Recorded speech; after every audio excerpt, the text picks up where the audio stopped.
మామిడికాయ పులిహోరకి కావాల్సిన పదార్థాలు ఇవన్నీ. ముందుగా స్టవ్ ఆన్ చేసి ప్యాన్ పెట్టేసి ఆయిల్ వేసేసి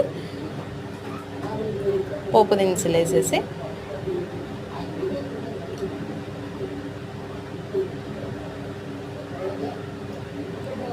ఆయిల్ వేడెక్కాక పోపు దినుసులు వేసి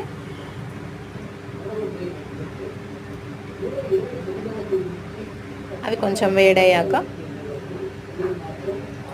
పల్లీలు వేసుకోవాలి.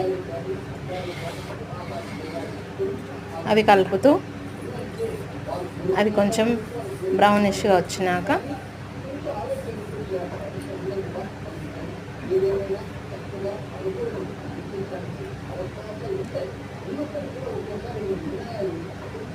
ఇవి బాగా వేగిపోయాయి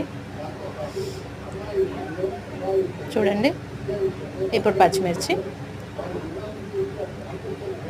అవి కొంచెం వేడయ్యాక అవి కొంచెం వేగాక పసుపు, కొంచెం ఉప్పు, పచ్చిమిర్చికి సరిపడా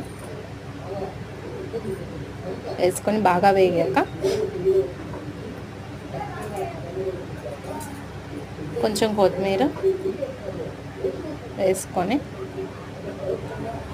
దీన్ని అంతటిని రైస్లో వేసేసుకొని కొంచెం కలియబెడుతూ తురిమిన మామిడికాయను వేసుకొని బాగా కలుపుకొని ఉప్పు చూసుకొని మీకు సరిపడినంత ఉప్పు కలుపుకొని చేసేసుకుంటే బాగా కలుపుకుంటే అన్నం అంతా కలిసిపెట్టుగా కలుపుకుంటే మామిడికాయ పులిహోర రెడీ అవుతుంది. పైనుంచి కొంచెం కొత్తిమీర ఉంటే కలేమాకు వేసుకొని మామిడికాయ పులిహోర